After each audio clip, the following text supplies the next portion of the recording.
All right. Yeah, it's a couple of minutes after, so we can get started. This is going to be a hodgepodge of best practices. It's going to be basically we're gonna talk about refining data, we're going to reporting, routing, and different things. But this is not necessarily a training session. This is going to be tips and tricks, things you may not have been aware of. I know I'm going to cover, if you sit through 20, 30 minutes of this, I'm going to cover some things you already know, no question, or at least most people know. But what we have found as we get in, as we do onboardings, when we talk to the community users who have transitioned to the pro version or just are using the community version, sometimes we will show something or talk about something and we'll get a reaction of, I didn't know that it did this. I didn't even know that was there. We've been just dealing with this. We didn't think it was exactly right, but we didn't know there was something better or another approach or whatever. So I'm going to cover those things. And so a few people, maybe even the majority, you're going to see a few things that you already know about, but I may trip over something to be like, I had no idea. And that's really the purpose of this presentation. So we are going to talk about ways of making your job easier as far as like triage and doing kind of the refinement portion, routing, getting the data where you want the data to be, and reporting. So we're just going to kind of show some tips and tricks, some best practices and things like that. So this will probably be the biggest section when we're talking about refining data.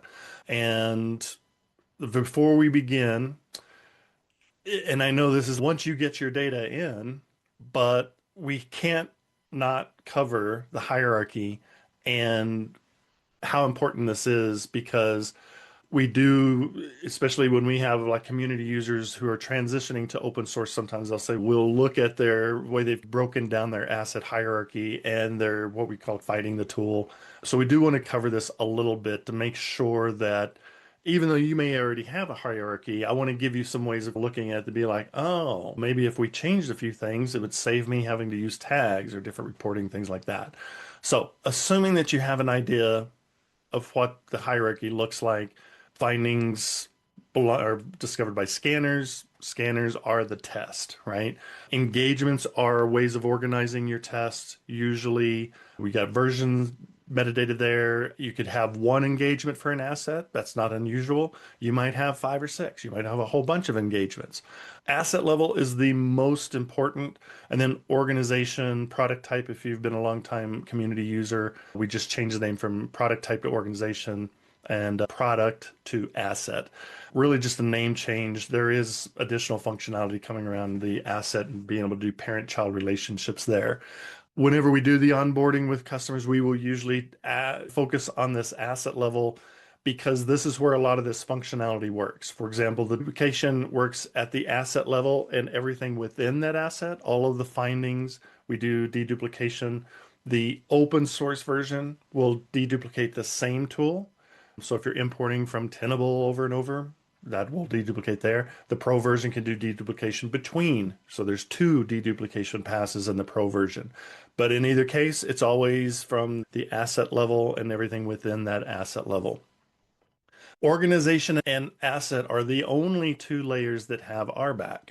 So organization level, this is, as I say, it can be anything you want to be. And whenever you create a new organization, I like to show it's only four pieces of metadata: name, description, critical, and key.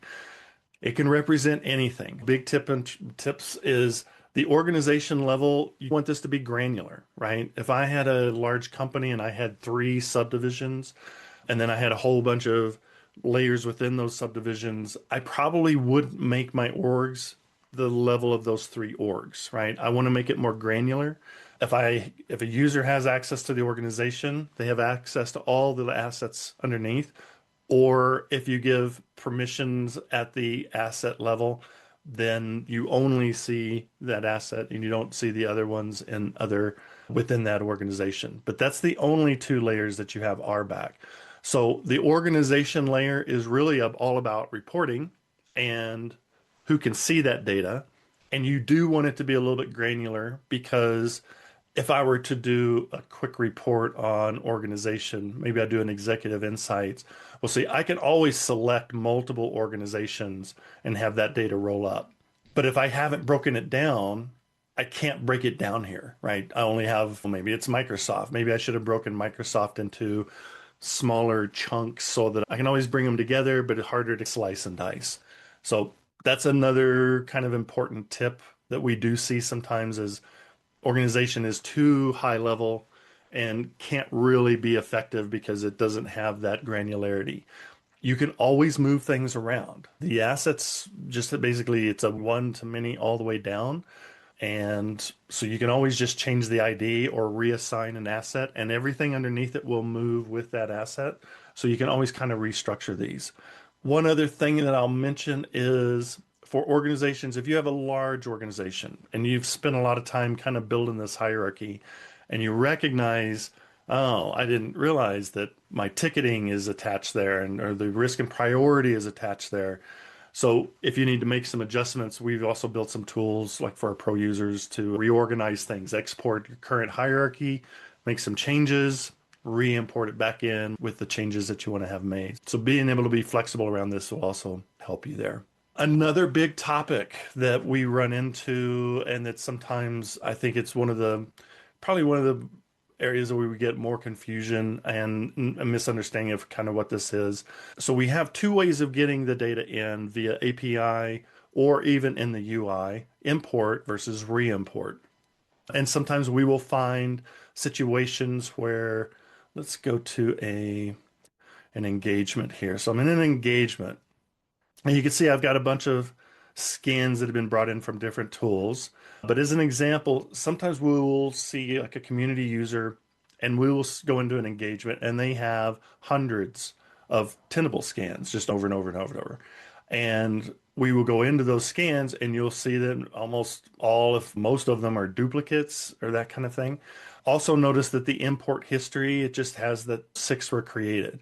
So every one of these is being done via an import. An import is always going to create a new test, and it creates findings for all of those tests. As you were just seeing, when I go into this Tenable scan, it created all 6 findings. And even though 5 out of 6 were duplicates, it created findings. So they're marked as a duplicate, but the findings still exist. And if I go into every one of those scans, all of the findings will exist because they will always be created when you do an import. The difference is if I do a re-import. So in this scan, instead of doing an import over and over into this engagement, and notice here, up here where it says import scan, so that's the import.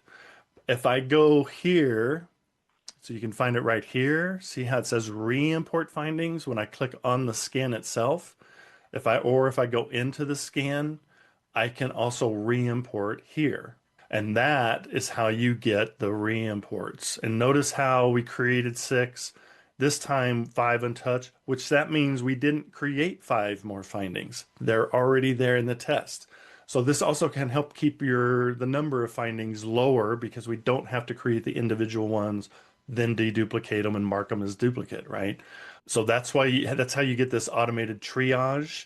So the re-import, it's the same test, it's the same scope, it's the same repo scan.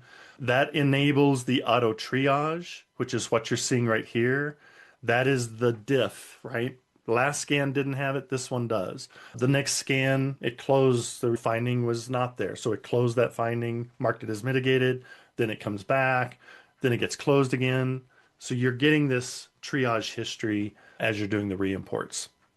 So that is a big difference right there. The re-import is what is going to do that.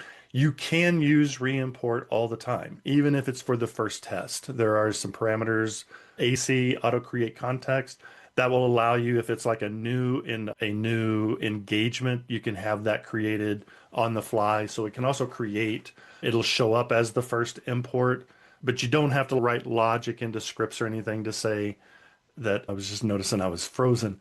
You don't have to write a script to do the logic of the first time I have to use import, and then after that I want to use reimport. You can use reimport right from the very beginning. Just understand that behavior. If you're using the import in a script over and over, it will always create a new test and it will not do this auto triage because it's assuming you want to keep those things separate. All right. So that's a big tip and trick. Hopefully that was new information to some folks.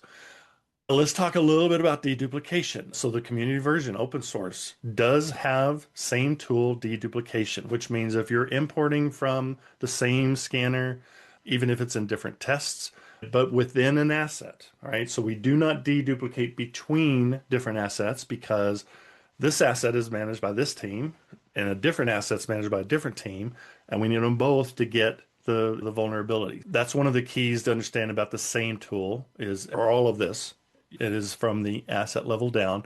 You can, as a tip, and this is one of those things sometimes people don't know, when you are in an engagement, you will notice that there is a setting called isolate deduplication from other engagements. So this gives you a way to say, yes, we deduplicate within the asset, except that engagement right there. I do not want anything deduplicated there. I want to see all the findings. I want to track them for whatever reason, and I want to keep those kind of separate.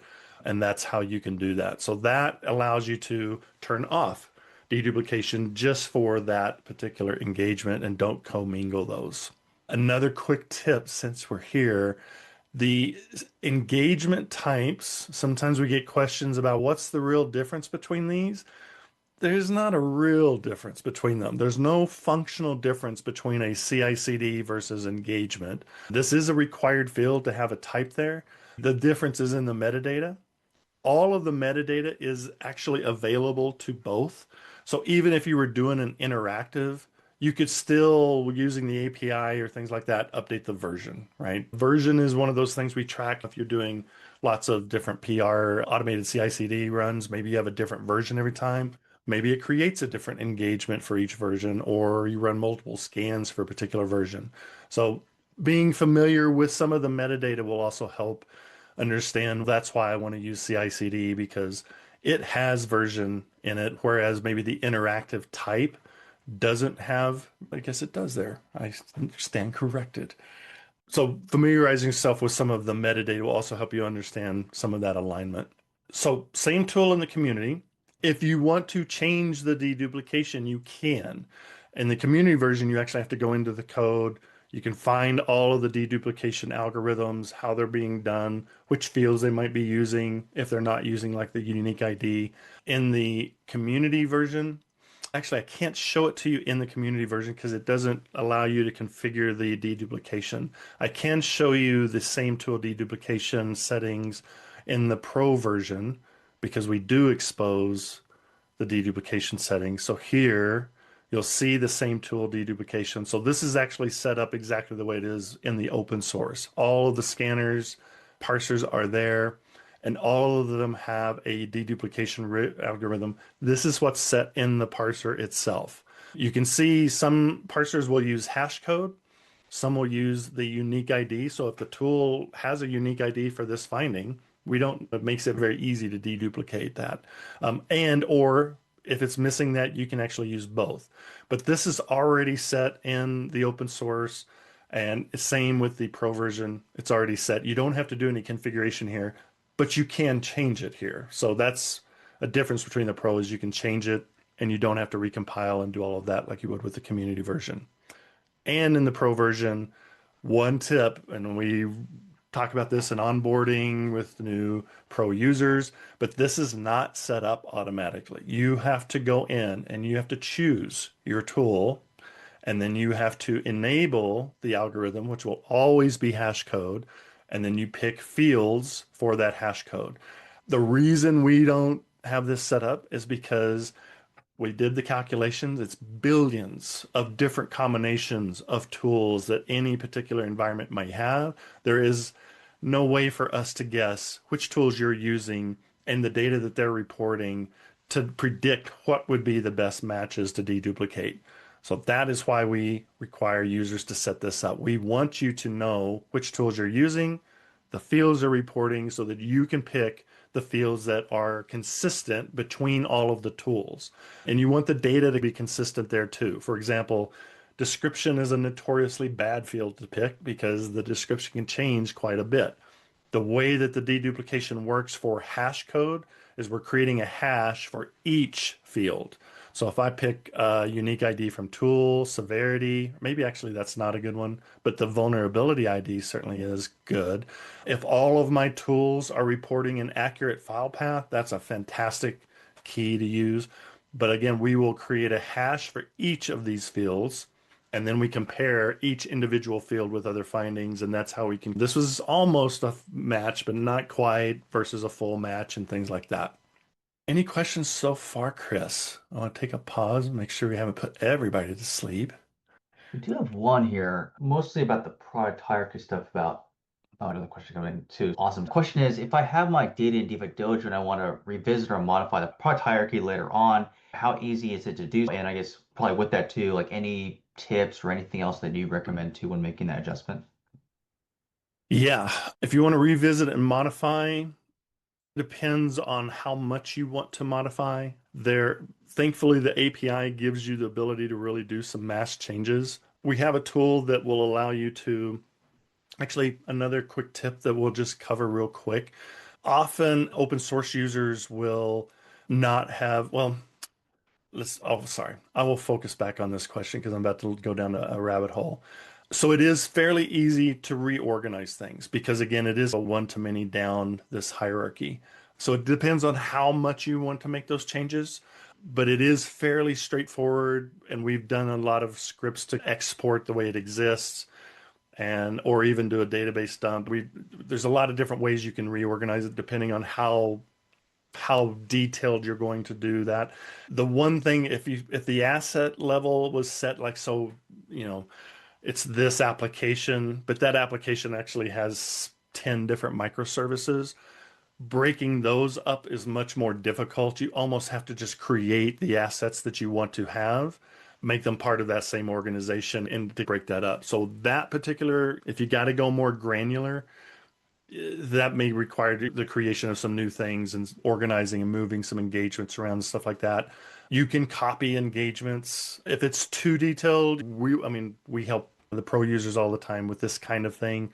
My best recommendation is just remember that the API on the back end allows you to really change a lot of things. And if you're using some AI tools like Claude Code or things like this, they're great with being able to inspect the API, help write Python bash scripts to do data exports, data manipulation updates. I'll show you some examples of things we do with some data augmentation, but yeah, so it's absolutely possible. Lots of ways to approach it. Reach out to the community, our Slack channel, or if you're a pro user, you can always engage us directly and we will help with that. Nice. A bunch of questions actually came in. Let me just ask one more, then we can save some of these towards the end.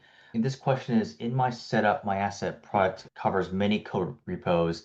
Is there any way I can get a list of findings slash search findings from a particular code repo?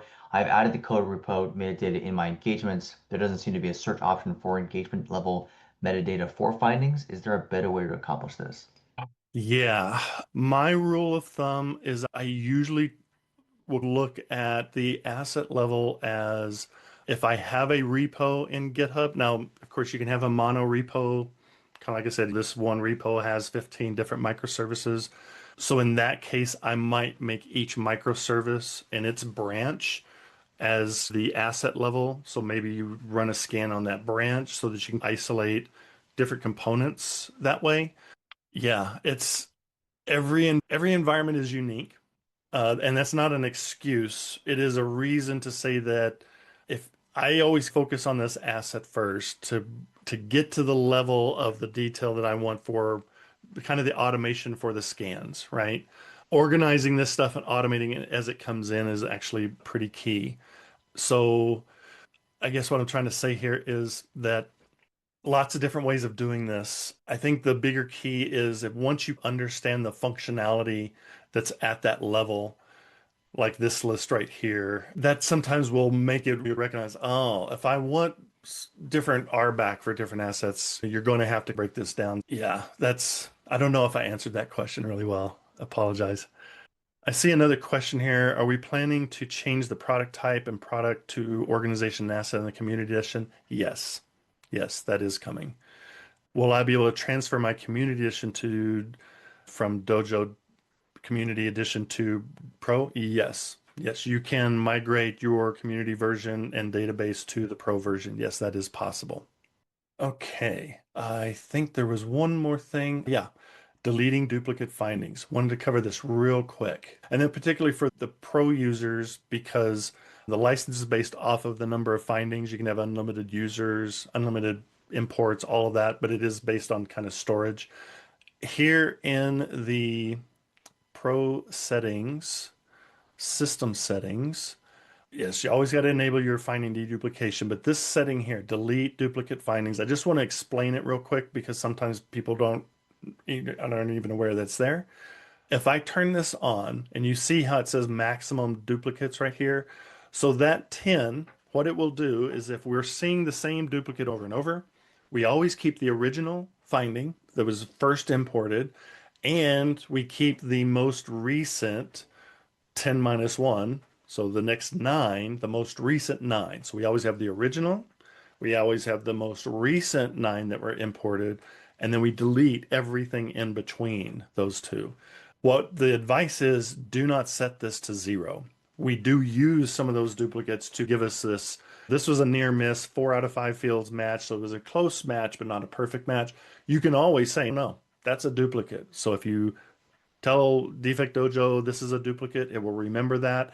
And then it will actually use additional algorithms to say 4 out of 5 is good enough. This one was a duplicate. This one is too, that kind of thing. So don't set it to 0. We suggest, I think the minimum that we recommend is like 5, or you can keep it at 10. But that's just another little dial that you can use to reduce some of that noise of all the duplicates. Prioritization. So this one will feel a little lackluster for the community version. What we're talking about here is these fields specifically, and this is context for the at the asset level. So business criticality, all of these things are set at the asset level. So let's go into the add product here in the community version. So you can see here business criticality and user records, revenue, external audience, and internet accessible. So those 5 specifically, that's what we're looking at here.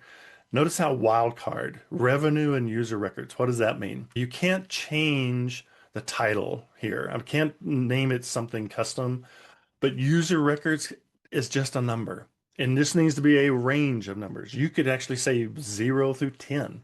10's most important, 0 is not.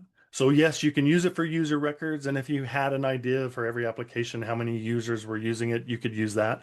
But it just needs to be a range between 0, I don't care about this, to another number that's larger than 0, right? So if you create that span, we'll understand what the breadth of that range is, and we will attribute points essentially to it in the Pro version.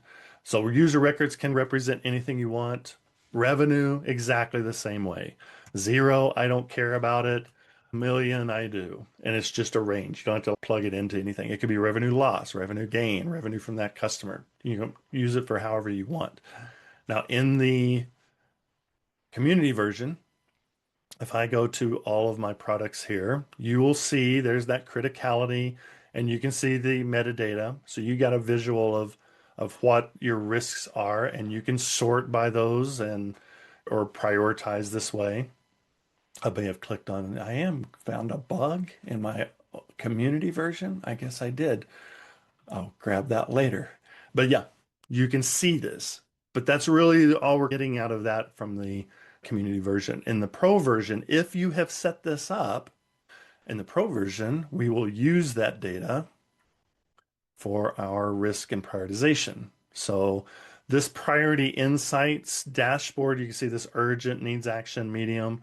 So this, you know what? I thought that I put those slides in here. I didn't, but you know what? I got a backup right here. This is how we're calculating our prioritization. So you can see we're giving a base score based on the severity and then based on EPSS. So the Pro version adds EPSS. I'm going to show you how you can actually do that in the community version. Kev, we do grabbing extra data. Endpoint covers, so we count those. But then here's those 5 fields again. So we use those in the Pro version We give those points, it creates a range, urgent, needs action, etc. And then that's what comes in through you get a bunch of graphs, but then you get your to-do list. So these are my highest risk, highest priority items in this environment. You can even see down here where I've got all of my fields showing right now, but you can see the known exploited. There's the EPSS. I feel like I'm missing I may have, and I did. You can see here I took these out and I apologize. The risk factors is what I was looking for, those same risk factors there, and they're in there somewhere. All right, I want to move on. So let's go back to here.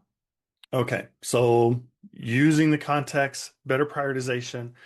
This is actually important whether you're using Pro version or not, because later we're going to talk about, yes, you can also connect AI tools to DefectDojo, and those AI tools can use that data. So it's good to have more data, more context, because you're also creating the basis for using those AI tools. Risk acceptance and false positives. So sometimes people use the risk acceptance, sometimes they don't. They don't. It's just another thing that, yes, we risk accepted some of these. They don't, may or may not have that workflow. The key that I want to make sure everybody understands is that risk acceptance is the only way you can change an SLA. So it gives you that audit control. So if I go to an engagement and I go into a finding and I click on one and I'm going to do a risk acceptance on that. Create new, add to existing. So these are the fields that I want to make sure you're aware of. So yeah, you can assign it to an existing risk acceptance. Down here at the bottom, you can set an expiration date. So maybe the engineering team needs a month before they can get to this. Then I would do a risk acceptance, set it to say the end of February, and then I'm going to reactivate it. And then I have the option to restart the SLA then as well. So that is the only way that you can say, I'm going to change the SLA. You have extra time. It's not going to count against you. And then the reporting will also be accurate as far as within that SLA. If you don't click that, they're going to miss their SLA. It's going to get counted against them, even though we accepted the risk. So that's a good important thing to understand as far as, and you've created an audit trail of all of those that you did reset the SLA and why you did it and all of the details, the proof, all of those kind of things. Another key, and this was something that I want to make sure everybody knew, false positives. So if you're using the reimport and you have marked a false positive, we will continue to mark findings as a false positive. Again, this works with reimports and it is from the asset level down. So if a false positive is marked in one asset, it does not mean it's marked in other assets because again, maybe it's an FP over here, but not in another asset. So just another little tip there. Okay, quick wins, something you can take away today. You can look at things. Sometimes we'll look at some of the environments, community pro otherwise, and we will see certain things and we'll be like, you may be fighting the tool. I mentioned that earlier. So some of those symptoms, tag explosions. So if you're using tags for versions, that can explode, obviously. So lots of tags. There's also ways of minimizing the use or having a set of tags so they're not growing exponentially. Another thing like duplicate tests. Let me give you an example. Let's go to this engagement. So again, if I see lots and lots of tests here, that means they're probably just using imports. Maybe a very good reason for that. But that's also one of our clues that are you sure you're aware that you can also do reimports and that you can do the triage? So if you're seeing hundreds of tests coming in and they're not using that auto triage and things like that's also one of those clues that maybe we're not getting the most out of the tool. And I already mentioned the organization level, that product type / organization. If it's too high level, very large company, but they only have 3 orgs, that you're really not getting a whole lot out of that. You should have more granular so that you can do reporting, security RBAC across that. So that's another clue that maybe there's a way to take a look at the tool again and maybe we should reorganize some of this. All right, routing. Getting the data where you want it. So obviously the open source has Jira for ticket integrations. Just want to make sure you're aware. And the open source also Jira you can do bi-directional. So that means if somebody updates the Jira ticket, it will update into DefectDojo. In the Pro version, we also support ServiceNow, GitHub, GitLab, and Azure DevOps. These are one-way integrations. We don't actually allow the ticketing system to upgrade or update DefectDojo. Now, why would we do that if the open source supports the bidirectional? Let me explain. Let's go back to this one right here.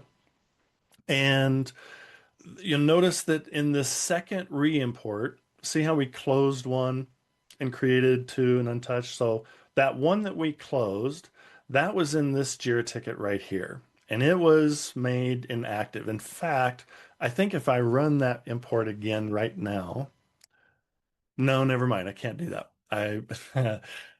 Yeah, I won't try to do that. But you'll notice this one was closed. So in this particular situation, the developer closed the Jira ticket. It closed the ticket in DefectDojo, and that engineer had never touched the code, did not fix it actually. And we have had community users come to us, or as they're transitioning to pro, that they would see this issue where I got a report this morning. I gave to my boss that all these things were fixed, and some of them were not fixed because then they ran another scan and they got reactivated. That's because of the bidirectional nature, right? We're going to assume if the developer closes the ticket that it's closed. But if they didn't touch the code and they didn't run another scan, you will not know that until they run the next scan. And then you'll see something get reactivated. And that means because the next scan says it's still there, so we reopen that ticket in Jira. So if you see a lot of that kind of thing, we find a lot of the pro users decide to turn that bidirectional off. They want to use DefectDojo as the source of truth, and you have to prove to us that the scan is clean, just like they would do, right? If the scan is clean, I have to assume, unless I'm going to go into the code, that the engineer has made the fix and it's working. So that's a little tip and trick on the integrations that, of the bidirectional or some of the issues you might see with the bidirectional. Ticket fatigue. Occasionally, we will encounter environments where they're auto-creating all of the tickets. So when you do an import, one of the options is that you can automatically create, even with reimport findings, that you can automatically create tickets when you do the imports. For anything that's new, just automatically create the Jira ticket, etc. What we have found, and usually there's some filtering already happening, like you're filtering on info level. You're only going to create like the high severity level, severe level tickets. But we find that this can also cause some problems. It causes some ticket fatigue. So we, as a best practice, if you're able to, with all the other time that we're trying to save for getting data in and doing the auto triage, and once you create a ticket that we're tracking that the ticket is open and closed and all of that kind of thing, if you can automate all the things around it, then this is where you can prioritize the human verification, right? If I go into a test and just like here, if I go in here and I say I have verified this ticket and now I want to push it to Jira instead of doing it automatically on the import, then I'm providing a human filter. Then my engineers are not getting ticket fatigue. And then they know anytime I send them something, this is something that Tracy has verified and it's important, and they're more likely to remediate that and work with me.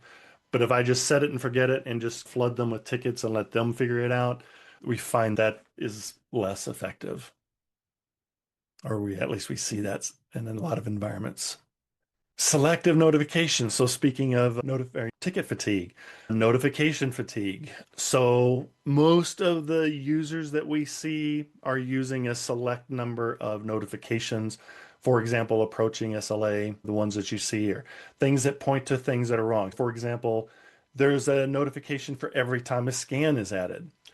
You will start to ignore those, I promise. But I do pay attention to when a scan is added empty, because that indicates there might be an issue.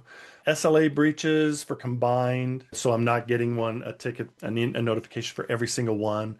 or things that I'm going to take action on. That's the advice. That's the tip and trick is focus the notifications on things that you want to take action on or that indicate that maybe something is wrong, but not just the daily status of tickets coming in all the time because you will create a filter and it will go to an inbox filter or a folder that you're never going to look at. API CLI Flexibility. This is less a tips and tricks, but more of a reminder. With the Pro version, we have a CLI tool called the Universal Importer that allows you to just run a command from a script from the command line to push findings into DefectDojo. And it makes it easier because you don't have to write curl commands and its APIs are a little bit more technical, but it's still using the API. So even if you have to take a couple extra steps to write curl commands and things like that, to be able to automate the scans in your pipeline is to me is critical. I do not want to have to import scans manually. I don't want to have to import scans through the UI. So we want to automate this as much as possible. The API is very robust and you can use that API. We've seen users who don't use the UI at all. They do everything automatically through the API. So just don't be afraid of the API. There's full documentation for it. There are tools, AI tools now, Claude Code, ChatGPT, Gemini, all of the LLMs can help write curl commands, write scripts to import things, update things, stuff like this. And I wanted to use this also as an opportunity to maybe show some augmentation that we have done in the past for, let's see, here we go. So here is a script that we wrote and that we've provided to some users and customers. Basically, let's say you have, because you want to use lots and lots of different scanners, right? Just like we were showing in some of these engagements. I'll jump to it here in the, will that give me? No, it won't. Sorry. The engagement, I just hate having to filter through these to find the engagement that I was looking for because I don't spend enough time here in my, let's go back to a product. Be easier to find this way. Apologies. Oh, this is my open source. That's why I can't find it. It's here. Let's do it this way. Let's go to the open source and let's go here. I'm going to go into, let's go this scan right here. So let's say that yeah, perfect. So I imported this scan. Now in the Pro version, we will update the EPSS automatically or any other kev. We will also update the kev. We go to first.org, we go to CISA, but you can also see how some of the data in some of these, let's take this one for example. Maybe the mitigation, it's okay. It's not bad, but some tools don't provide a mitigation at all. So one example of something you can do with the API is like a little script like this. You can see I've got description, CVSS, severity, CDI. So I can update any field from any source and just update the findings. This is a test. Let's see. The test number is 2749. And you can see here, you can see how EPSS is not set, which we use for priority. So this in the Pro version, it updates every 24 hours or so. So I'm just going to say 2749. I need to make some updates to this. So let's update a test, 2749. That's my test ID, right? 2749. And I'm going to update CVSS score, CWE, the publish date. You know what? Let's do this. Nope, don't proceed. I'm going to also add, let's do a 2. I'm going to configure these fields and I want to make sure we also include 7. So I want to get the mitigation. In fact, let's just also do 1. Why not? Just update all of those. I'll leave the severity alone. All right, so we'll continue with that. And now we will type in that update the findings 2749. Yep, we're going to update EPSS. We're going to update Kev. I've also written this script so that you can use it either with NIST, EUVD, NVD, but it just goes, it gets all of that data and then it updates DefectDojo. So you can augment any data in DefectDojo with some simple scripts. I wrote this with Claude. It's very straightforward, gives me errors if it's this. Oh, that's not an error. That's saying that finding was there. So it's updating all of these on the back end. I can automate that if I hit refresh. Now you can see there's my EPSS is showing up. My priority has changed. Known exploited is showing up. If I go into one of these, now I can see the description has been updated. Maybe my mitigation has been updated. So I can pull from different sources and really augment all of the data in both the open source and the pro versions. Reporting. Oh, biggest tip thing. This one I love because when we sometimes will get requests like, I want to be able to create a view and I want to be able to send that view to someone. So, like, for example, if I come to this metrics page, we'll use these insights, but this also works in the open source. So, say I had an executive insight and I did a report for revenue and research, and I can include child assets, but let's say I'll just include all of them. So I've got those two orgs. Notice up here at the very top where we've got the date range and product types and the product types there. So 1 and 3 is the two that I chose for those organization. You can just copy and paste this URL. If you copy and paste that URL and give it to somebody else, they will come to this page and they will already have the filters that you already selected. So that's another way of sharing a particular view via a URL. Very straightforward. And then you can give that view to somebody else. And the only caveat is you do have to have permission to see that data. So it is expecting that you would have the same permissions because you will only see data that you have permission to see. And another point to that metadata that I was talking about a little bit before, because if you're not using AI tools, I got news for you. You will be. There's not really going to be any escaping this that is headed everybody's way as far as AI tools. The closest thing I have seen to what's happening with AI in the early 90s was the internet. There was a point in my career where I realized I will always be using the internet for the rest of my life. And AI tools are exactly the same thing. You will reach a point where you're using AI tools every day, and it is going to be there. The beautiful thing about DefectDojo is we were built in to be ready for this. All that metadata that I was talking about earlier, that matters to LLM analysis. It can do a lot of pattern matching, risk identification. We did a webinar 3, 4 months ago about our MCP server. Oh, there's my risk and prioritization. Sorry about that. Those are supposed to go up above. You know what? It counts because this context, yeah, we'll talk about it here too. This context applies, right? All of this information would apply to an LLM. Yeah, you can customize this, but that's the thing that, we talk about that if you were to connect all of your tools to an LLM, all of your duplicates, all of the false positives, all of that stuff, and this data is not normalized, right? So you got certain data fields that aren't even the same type. Severities maybe are not represented the same way. So you're asking the LLM to filter through all of that and normalize and do all those things. And that's going to create more of the hallucinogenic and may not get everything exactly right. But with DefectDojo and using an MCP server with DefectDojo, you're getting the benefits of all the normalization, deduplication, and enrichment there. So here's one of the things I feel like makes DefectDojo different. Yes, we provide an MCP server for the pro community. It's under our AI. You can enable it and then you can connect to it. We host it, we run it. It's just this little MCP server that will give you that deeper analysis. We've built some custom API endpoints for it so it's more efficient and things like that. But you can build this for the community version. There is a community MCP server for DefectDojo that is out there. Let me encourage you, you can build an MCP server. These are not hard to build. AI tools know how to build MCP server. It's very easy to build, run, connect to.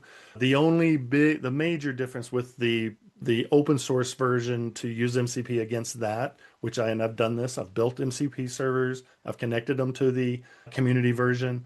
In larger environments, the context window is not going to be able to handle, hey, show me all the findings. 50,000 findings is going to blow up your context window. So you got to know what you're doing, how to pull the specific information that you want.